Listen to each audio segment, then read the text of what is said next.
Hello, everybody. This is your favorite speaker, Dr. Ronald J. Brown. And today we are going to be visiting one of the grand avenues of the world. In this case, it is the Grand Avenue of the Pharaohs in Luxor, Egypt. Every major city has to have a grand avenue. Just recently, King Charles III, was crowned as King of England, and not too far before that, Queen Elizabeth III was taken to her final resting place. Well, England has a grand avenue. It's called the Royal Way, which goes from Buckingham Palace down through part of London and ends at the Admiralty Arch. And this is the Grand Avenue of London, where royal events take place. Parades take place. All kinds of major events, celebrations of the birthdays of the monarchs with their golden chariot, the changing of the guards, soldiers marching up and down, victory after wars. Every city has to have a grand avenue. This past January, I was in Paris, and it was on the Champs-Élysées, where over 1 million people were welcoming in the new year. In New York, we have Fifth Avenue with all of the parades. We have Broadway with its famous ticker tape parades. Paseo de la Reforma in Mexico City, the Grand Avenue from the Royal Chapultepec Palace up to the center of the city. Nevsky Prospect in St. Petersburg. So every city has to have a stage for the celebration of its grand national rituals. Well, this idea goes back to prehistory, as we're going to see today with the Temple of Luxor and the ruins of the ancient capital of Egypt. We're going to see that this too was a grand avenue for history, for great celebrations, and even today it becomes a grand avenue for spectacular events. So our outline, spring 1978. That's me on the right as I looked in spring of 1978, a couple pounds lighter and with a nice head of hair. Well, everything changes. And then Luxor, the new capital for a new empire, building a brand new city to celebrate the new kingdom of Egypt. Karnak Palace, Luxor Temple, the Grand Avenue connecting the two, the Grand Avenue today, and the Grand Avenue in popular culture. So let's get started on our visit to the Grand Avenue of the Pharaohs.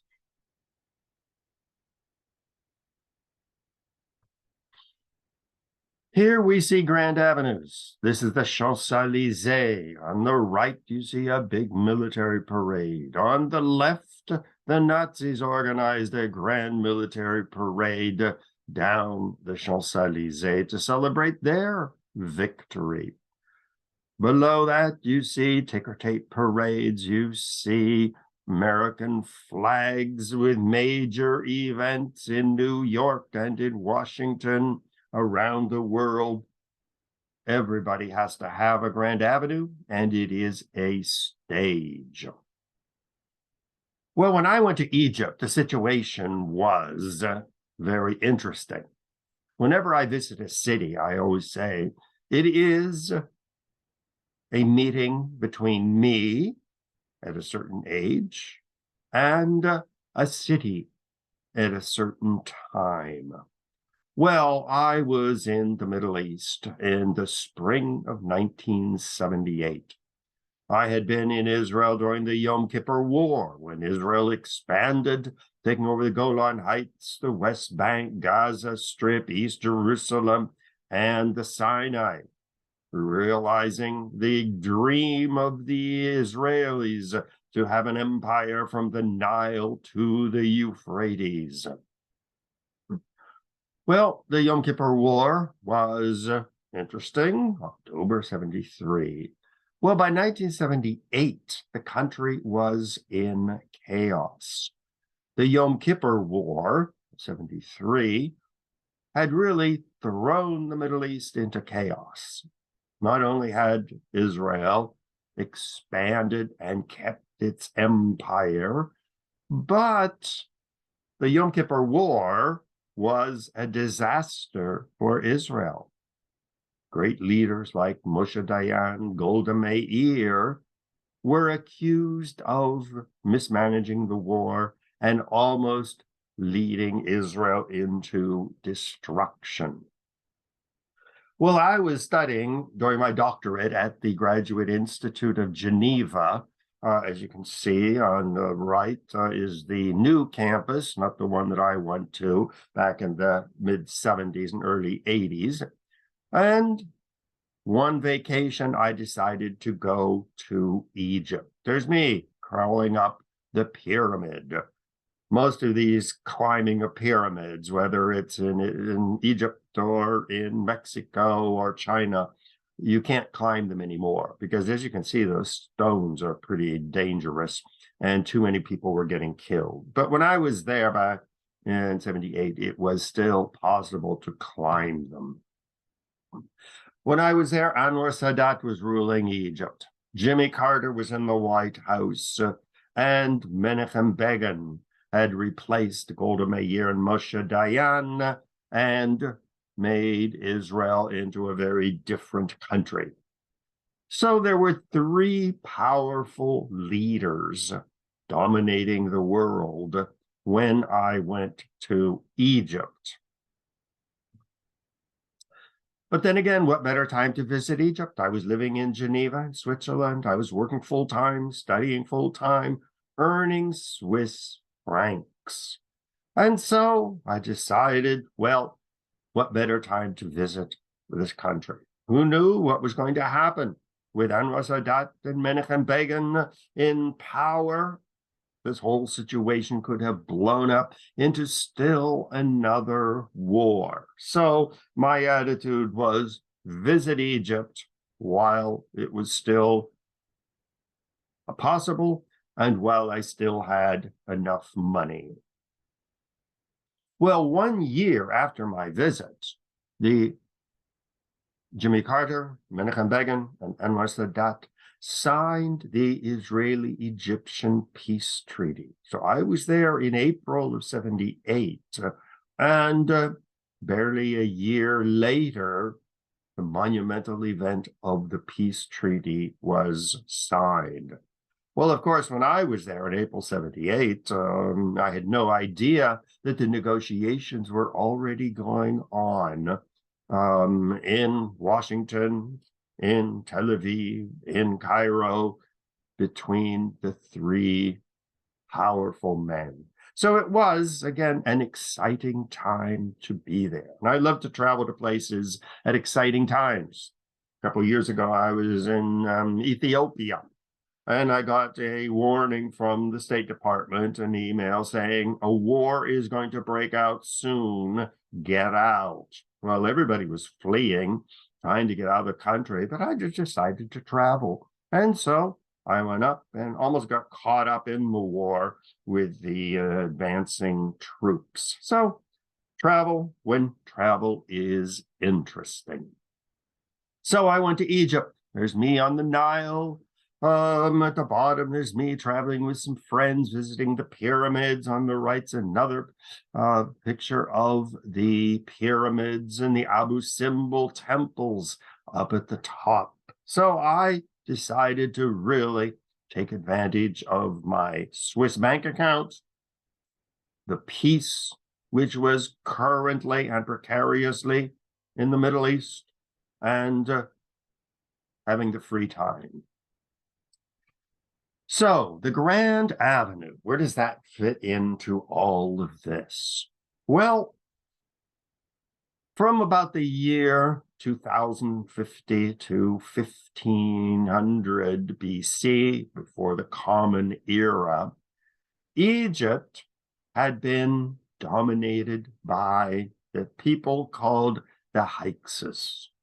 They were people from Asia, probably related to the Babylonians and the other people of the Middle East.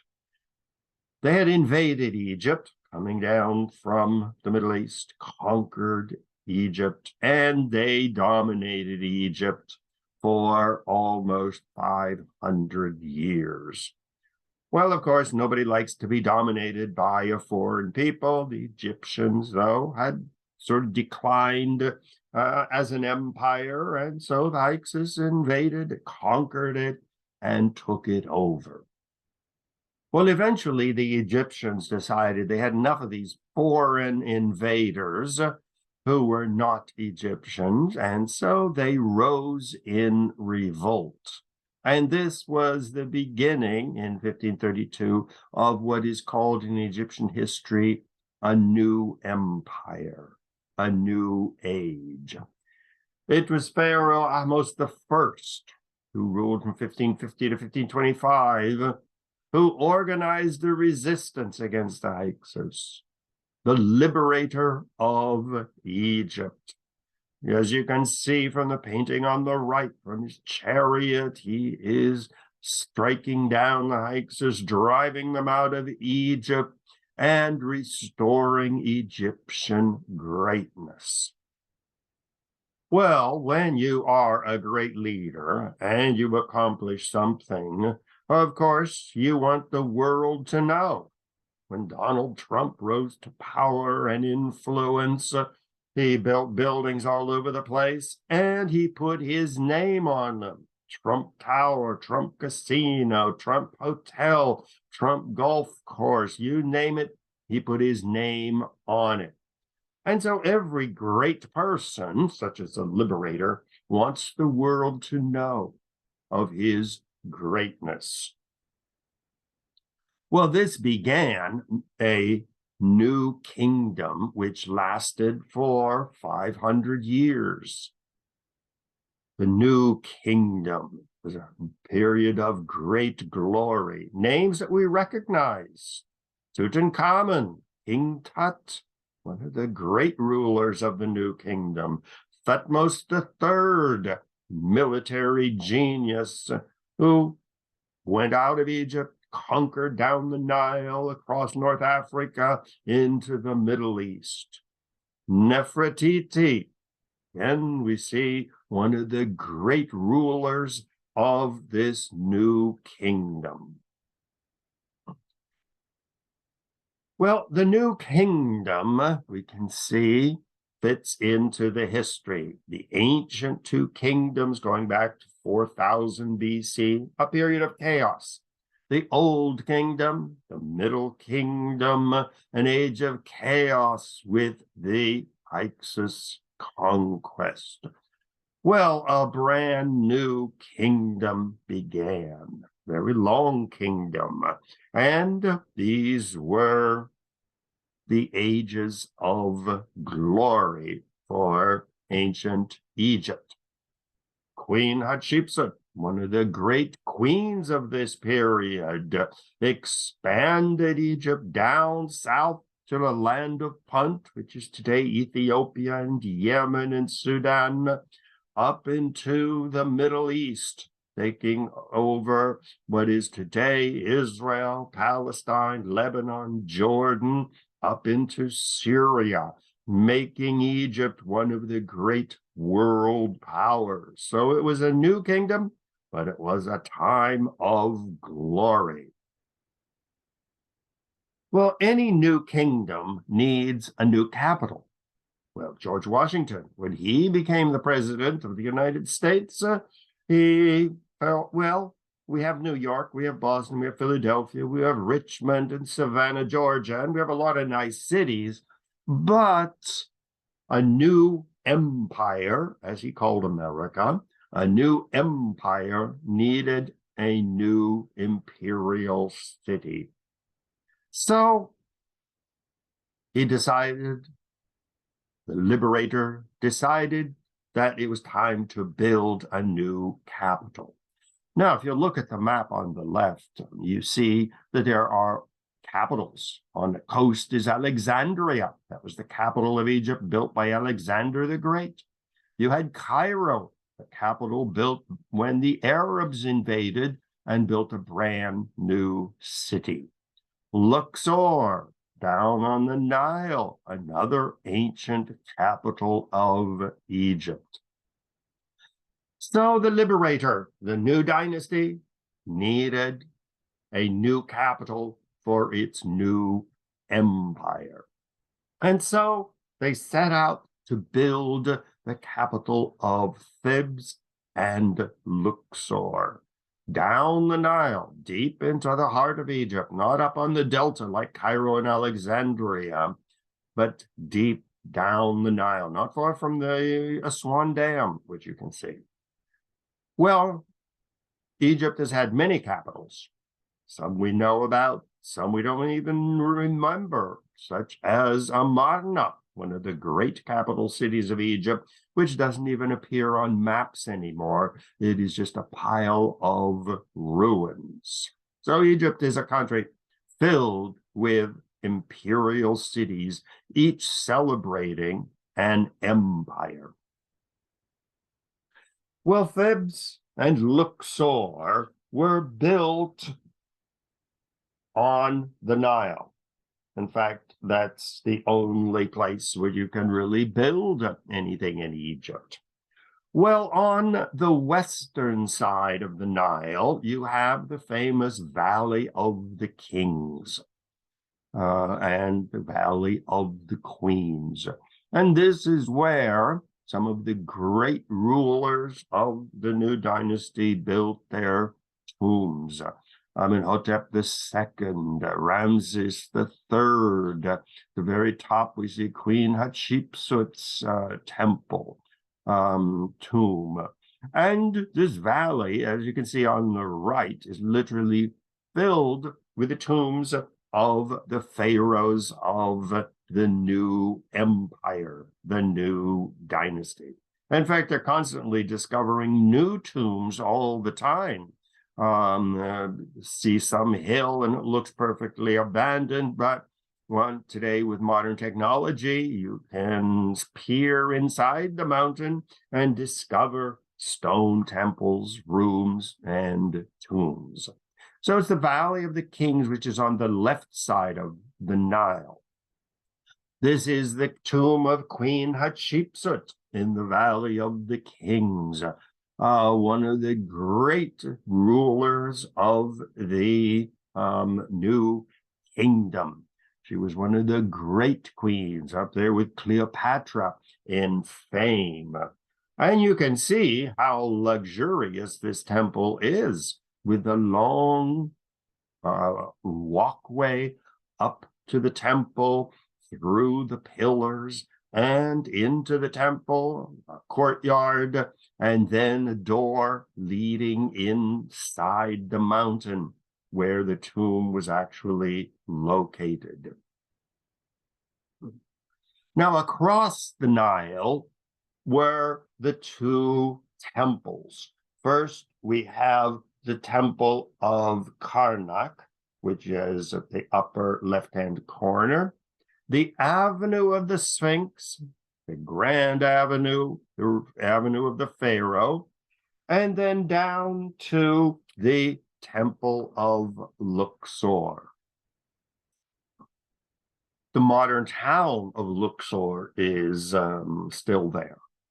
So this was the centerpiece, the capital of a new empire, a new city for a new empire.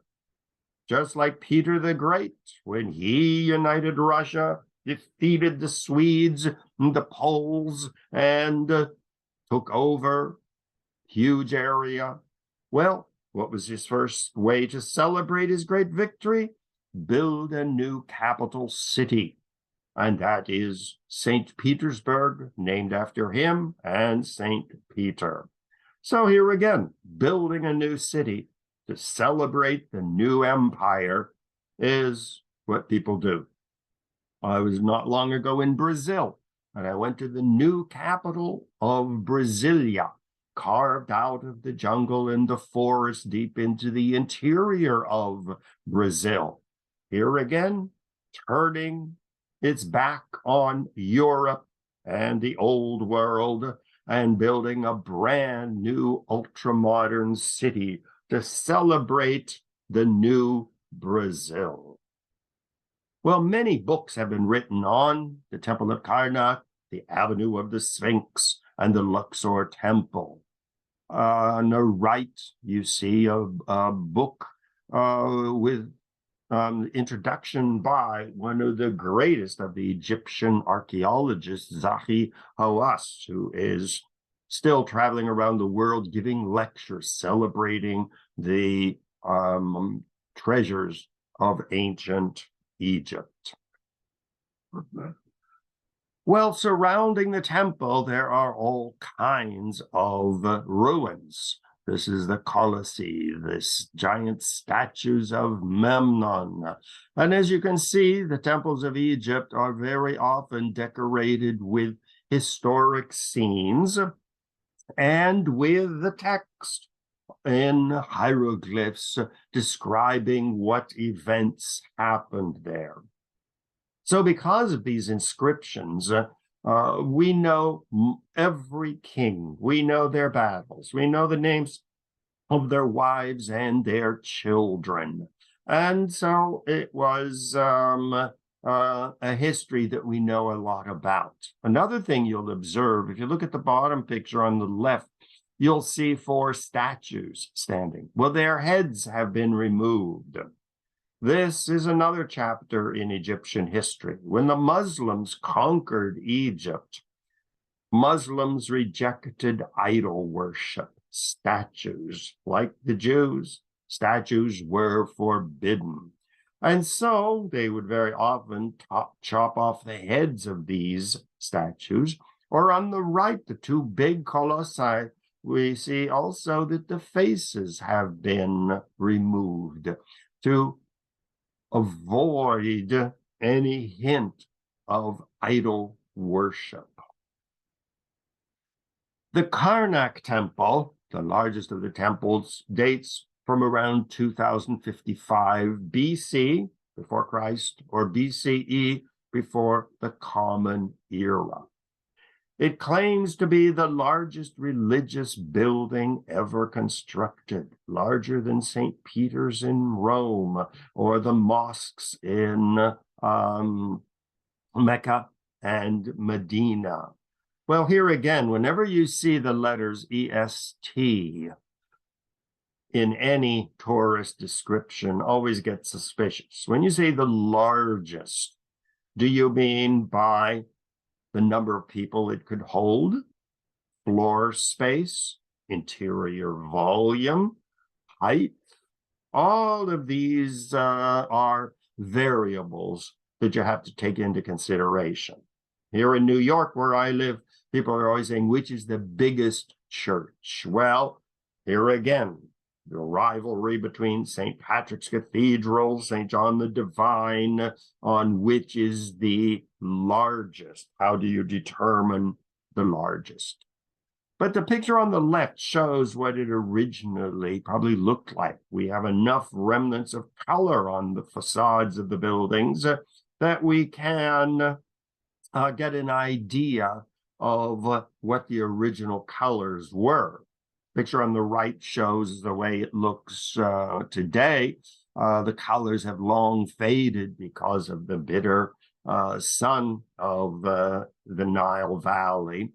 But originally, they were brilliantly painted. Now, the Luxor Temple, where the Grand Avenue begins, was dedicated to the rejuvenation of the pharaohs. So here it was a celebration of the pharaoh.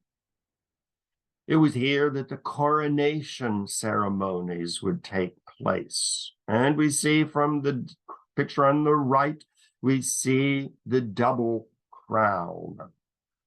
Upper Egypt is the southern part, and lower Egypt is the northern part. So the red crown is northern Egypt, which is the delta, and Upper Egypt, up into the mountains, is the white crown.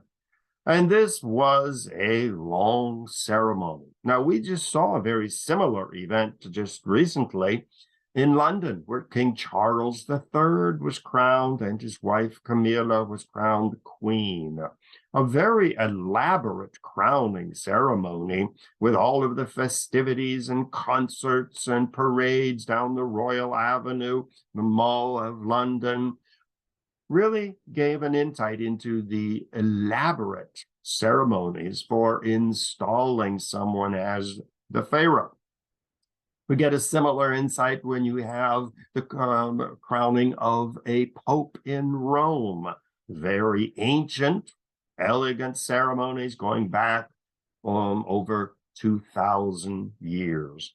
So this is what took place in the Luxor Temple, crowning and major events. This is the coronation hall. We see again the statues, which have been largely defaced, the pillars, and you can see how huge these pillars are. Now they're open to the sky, but at one time you can see they were covered over with very often wooden beams, and a room was made protected from the sun and the sandstorms. And so the coronation of the pharaoh was the beginning of the pharaoh's reign. At the other end of the Grand Avenue is the Luxor Temple. And this dates from 1400 before the Common Era. On the left, we see some of the statues standing in front, which have retained their faces generally. And we see the famous obelisk of the Temple of Luxor. On the right, we see another view of the temple, and we see it is largely in a ruined state. But you can see they're still doing archaeological digs. At the top of the picture on the right, we see a big hole with a palm tree where they are continuing to excavate and discover new things. So at the north end of the Grand Avenue, we have the Temple of Karnak, where the pharaoh was crowned. At the other end of this long avenue of the Sphinxes is the Luxor Temple. And that's where we get the name for the town of Luxor. Now, if you look closely at the picture on the left, you'll see that there is one obelisk, but there is the base for a second obelisk, which is no longer there. This is the artistic recreation of the Temple of Luxor. You can see the two obelisks of Ramses II in front with the statues of the pharaoh Ramses II. You see the courtyard of Amenhotep II, various chapels to venerate various deities, a dock for bringing in necessary food for the people who lived and worked there, sanctuary, colonnades, courtyards, a lot of decorations. You see a water pool surrounded by trees. And at the bottom, on the left-hand corner, you see the grand processional way, which is the Grand Avenue of the Pharaohs, linking the two temples. So what happened to the second obelisk? Well, Napoleon invaded Egypt mainly because he thought that it should be kept from Great Britain, who was the rising power. Well, he sort of inaugurated this craze for everything Egyptian. In fact, Louis Comfort Tiffany in New York designed jewelry and even designed entire houses and rooms in the Egyptian style. This was his Egyptomania. Everybody wanted a statue, or especially everybody wanted a obelisk. Well, the one obelisk from the Temple of Luxor is now in the Place de la Concorde in Paris, right beside the Louvre, where the Louvre ends on the right. Then you have the big Place de la Concorde, and in the middle is the fountain and the obelisk. New York got another obelisk as well. It's called Cleopatra's Needle, which is behind the Metropolitan Museum in Central Park.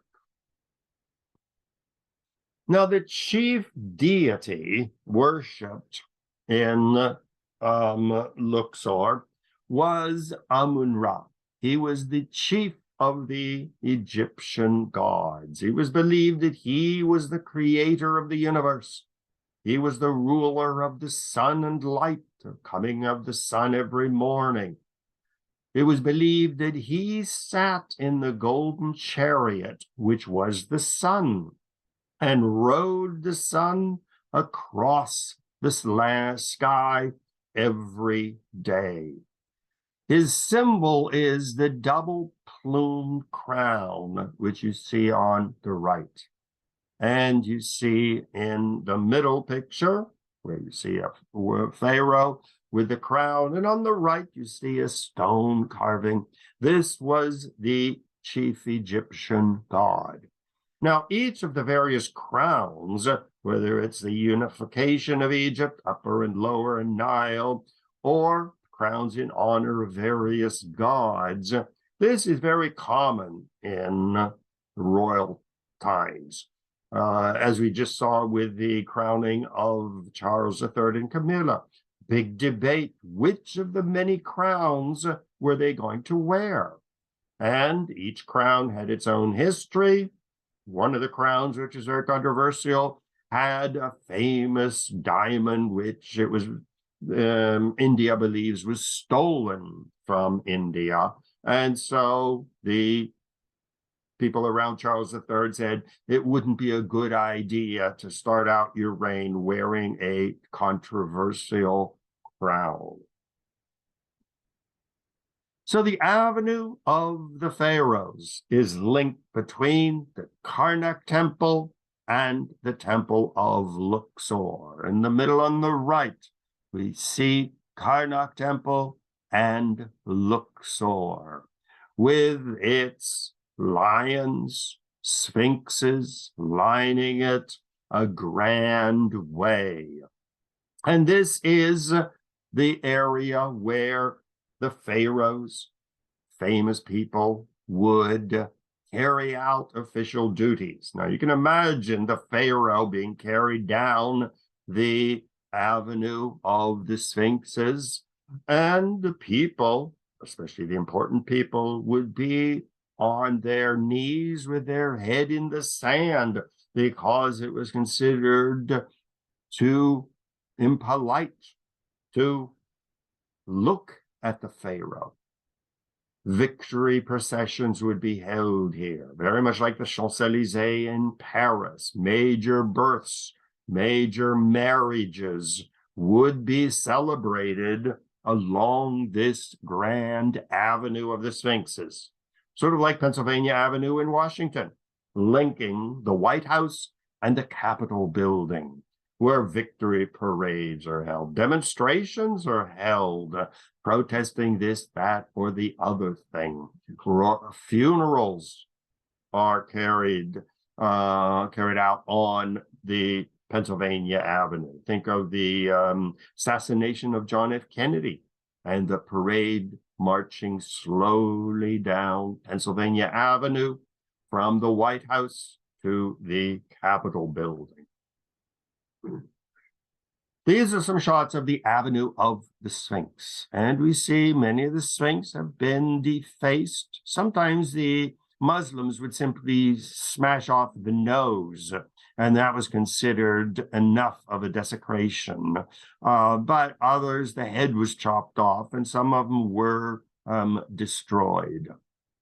That's me on the right, standing on the Avenue of the Sphinx, the Royal Avenue. Now, it doesn't look that wide because in Egypt, the family of the pharaoh was considered semi-divine.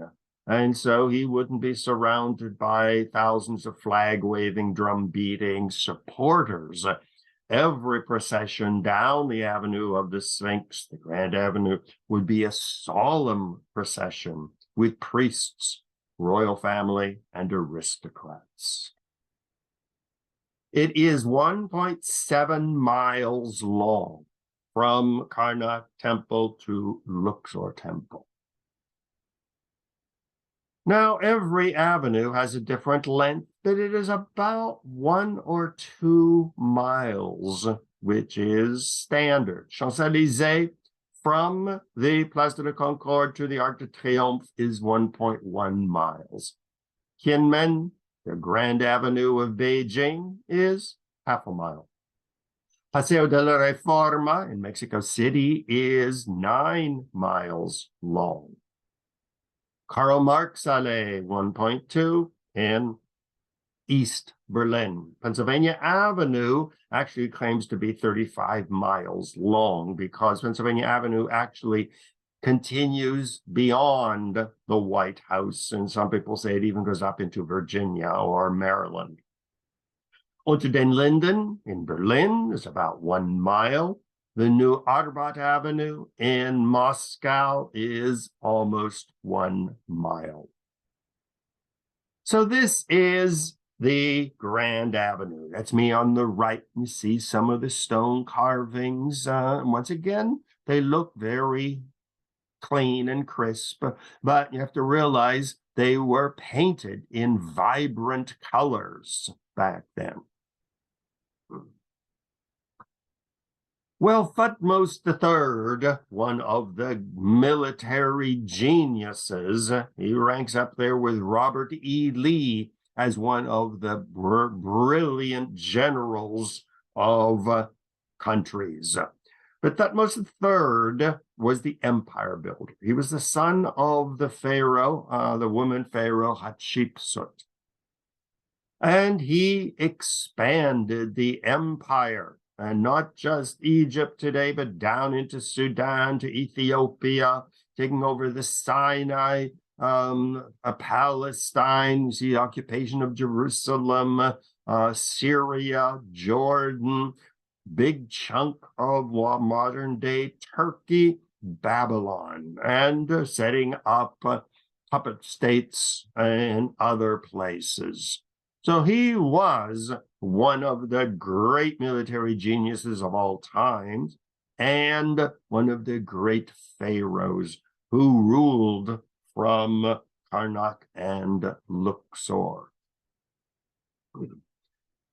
Along the Grand Avenue are approximately 600 sphinxes. I guess that's the plural of sphinx.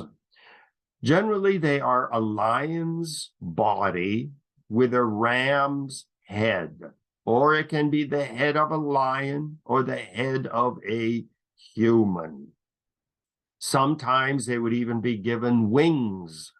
Here again, combining the qualities, the strength of a lion, the intelligence of a human, a ram, bravery. So the wings of a falcon, falcons soaring up into the upper heavens.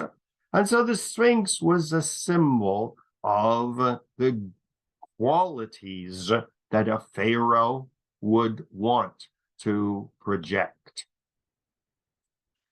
One of the main events along the Grand Avenue was the holiday of Opet.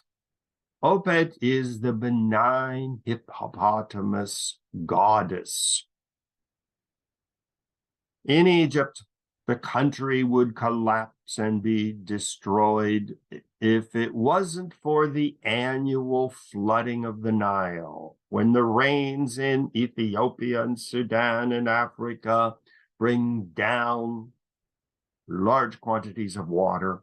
The water rises up and floods the valley. It floods the delta, bringing in silt and water to make the Nile Valley fertile. Well, one of the big celebrations was a 24-day festival when the goddess Opet was carried along the Grand Avenue to thank the hippopotamus goddess for once again bringing the rains. And so you can see from the carving on the right, we see the men carrying a boat. And in the boat was the hippopotamus goddess. Once again, with all of the inscriptions around it. Now you can imagine again that this was brightly painted, beautiful colors. On the left, you see the hippopotamus goddess with the body of a woman, but the head of a hippopotamus. Various royal festivals would be held along the royal way. Well, of course, with so many tourists flooding into Egypt, very often there will be reenactments of major events or what people thought the events were.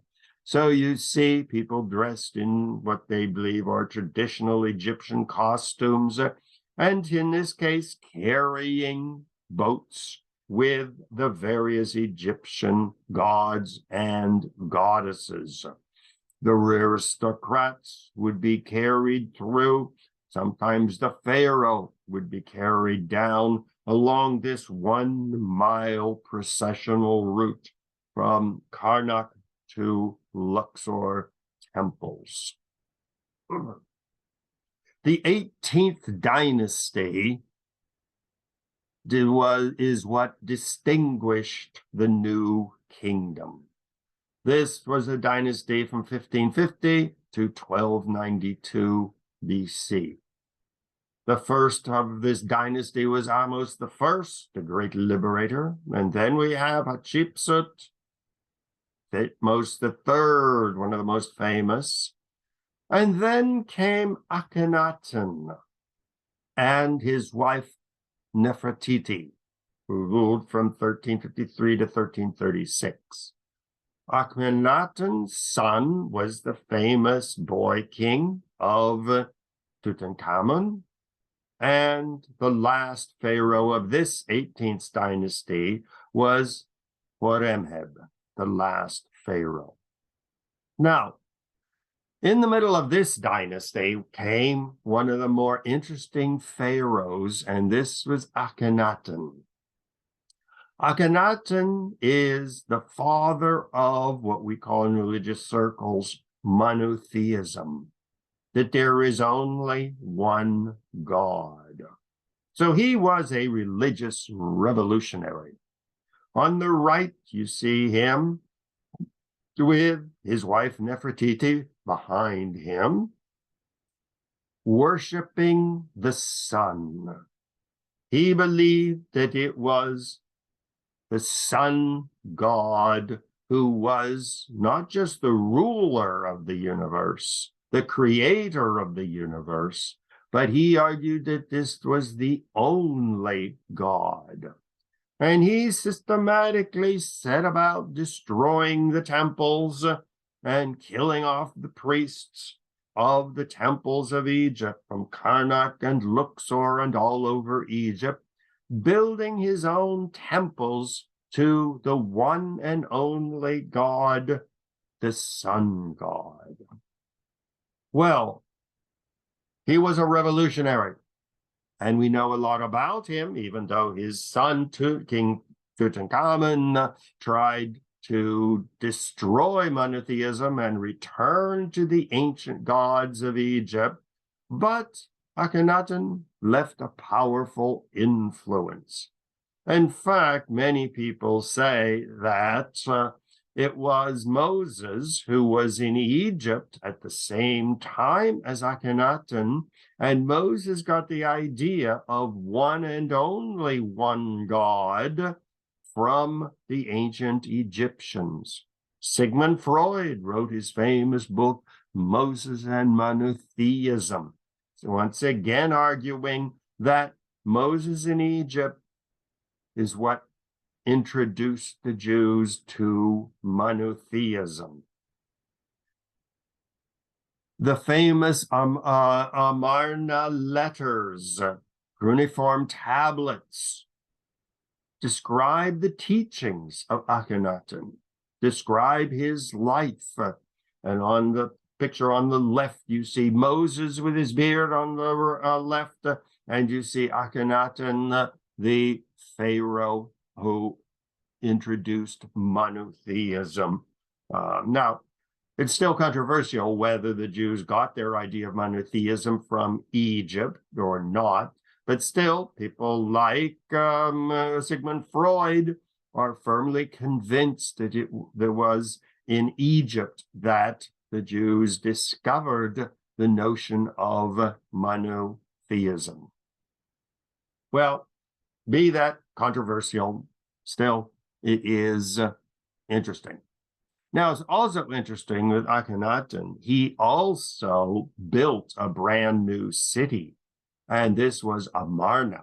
He abandoned Karnak and Luxor and built a brand new city further down the Nile, which when Akhenaten died, his son, King Tut, returned to the ancient gods and returned to Karnak and Luxor, and Amarna was completely destroyed. Another example of a great ruler in need of a great imperial city. Well, Karnak and Luxor and the Royal Avenue today remain great tourist sites. In fact, the Egyptian government has been putting a fortune into making it into one of the great tourist sites of the world. In fact, I'm going to be leaving for there in about a month's time. So I will see some of the new festivities which resulted from the restoration that they did in the 20 and 21. And so Egypt is pouring a lot of money into the Grand Avenue of the Sphinx. And as we saw from some of the earlier pictures, they're having giant processions, recreation of ancient rituals, sort of in a Hollywood or a Las Vegas style.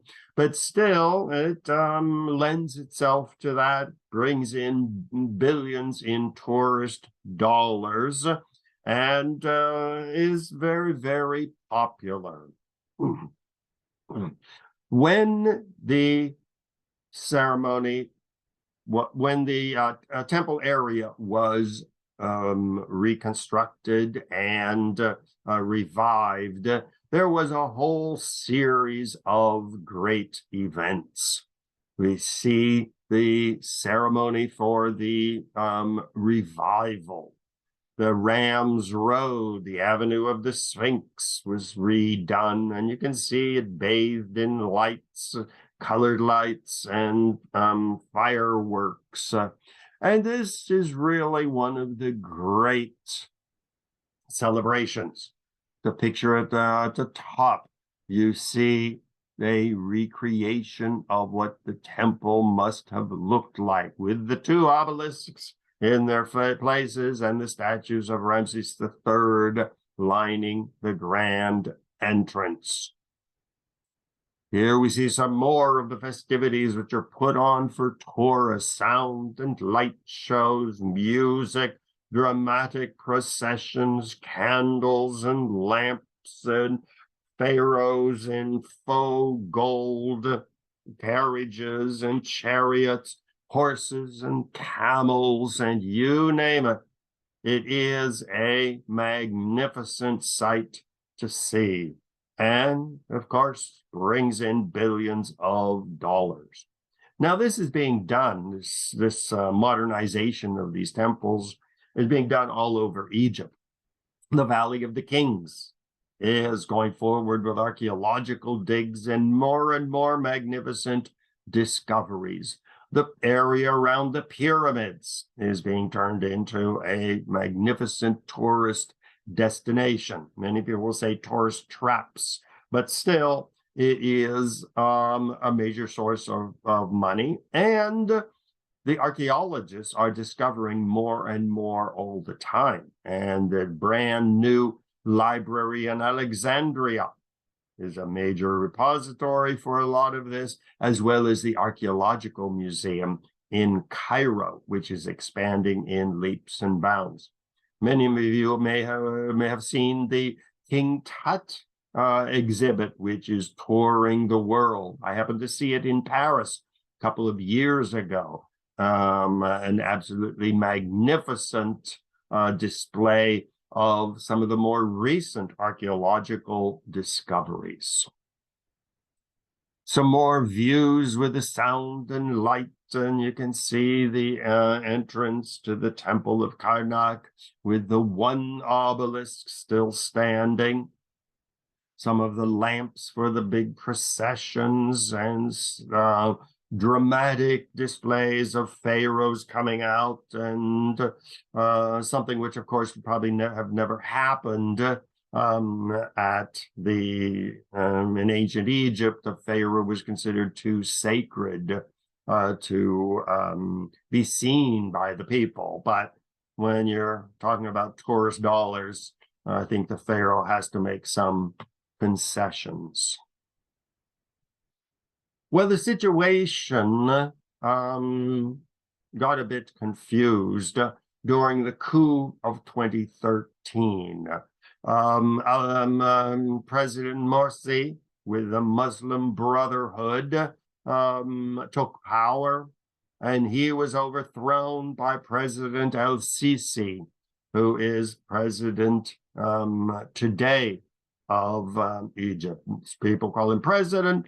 Others call him dictator, but he really is promoting tourism and promoting the restoration, even if it is a bit Hollywood-esque, but still he is really pouring a lot of money into tourism, into celebrating Egypt's history. Now, this is a bit controversial.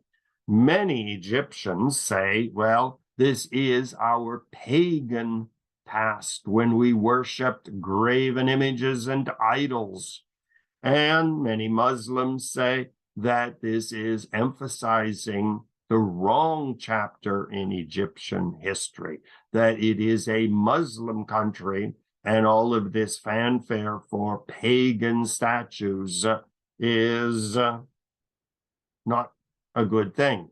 But money is important, and President El-Sisi is dedicated to the popularization of temples such as the Grand Avenue of the Pharaohs.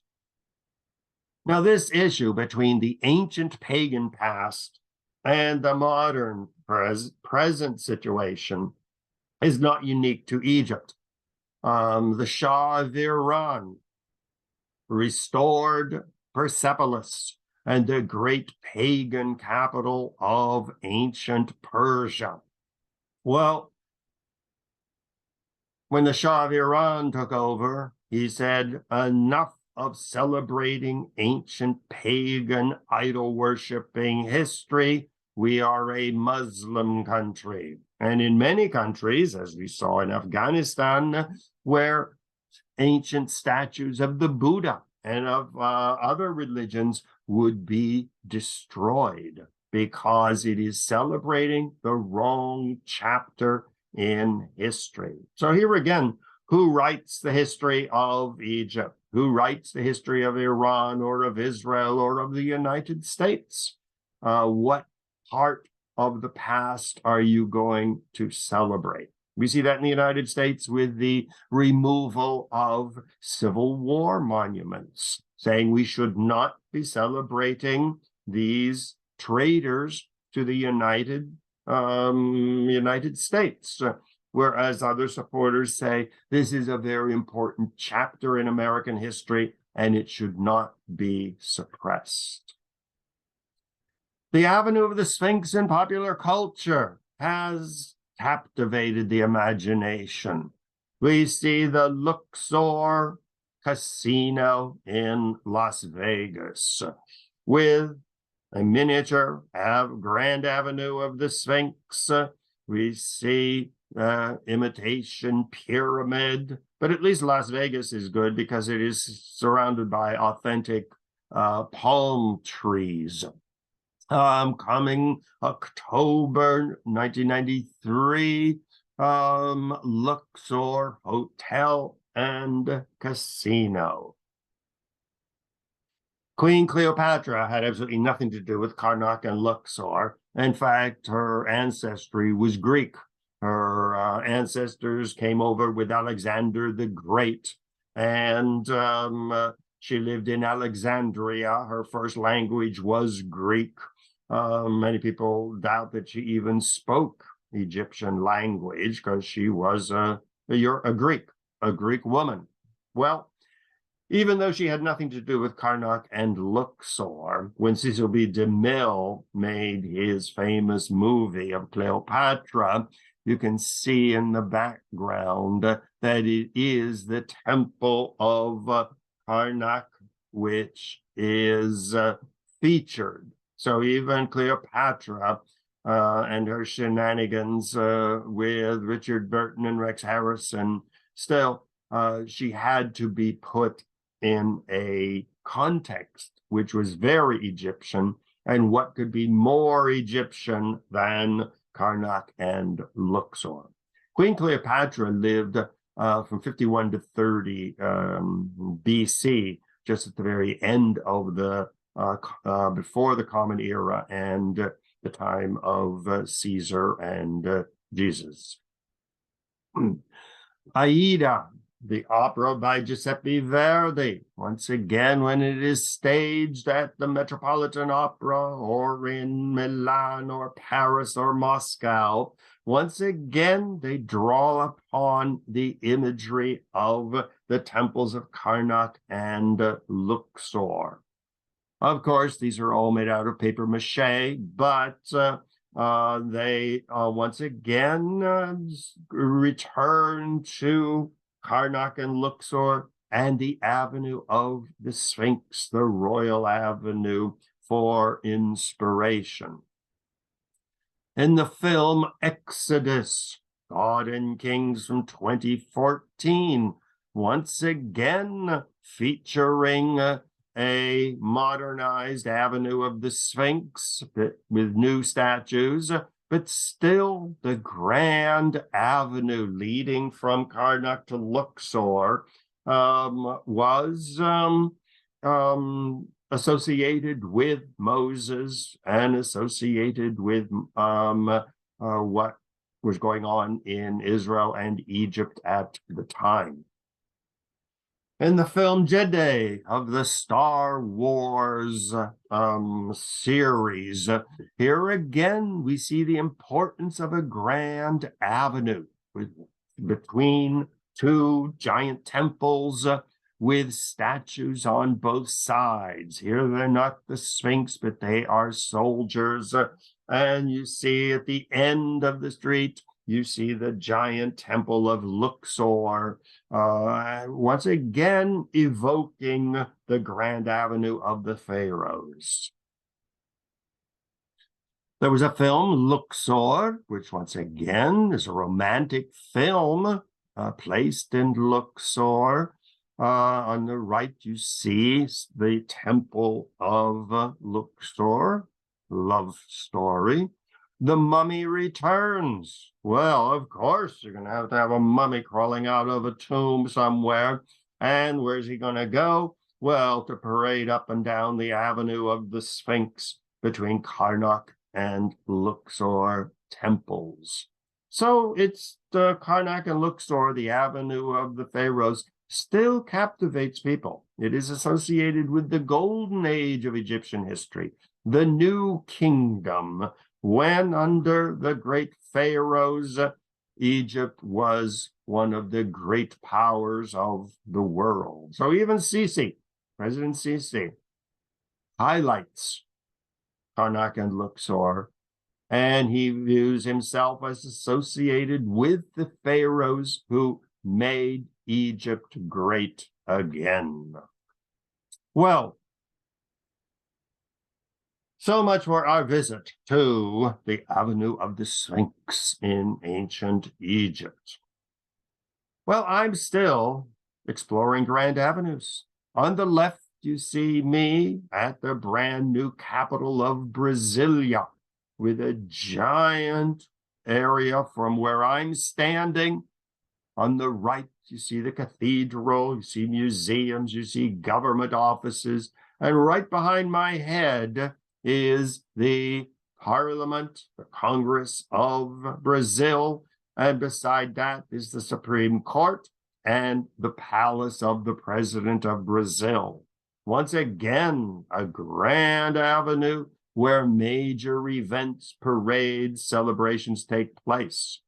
In fact, they just had riots there when Lula returned to power and Bolsonaro's supporters tried to overthrow the election.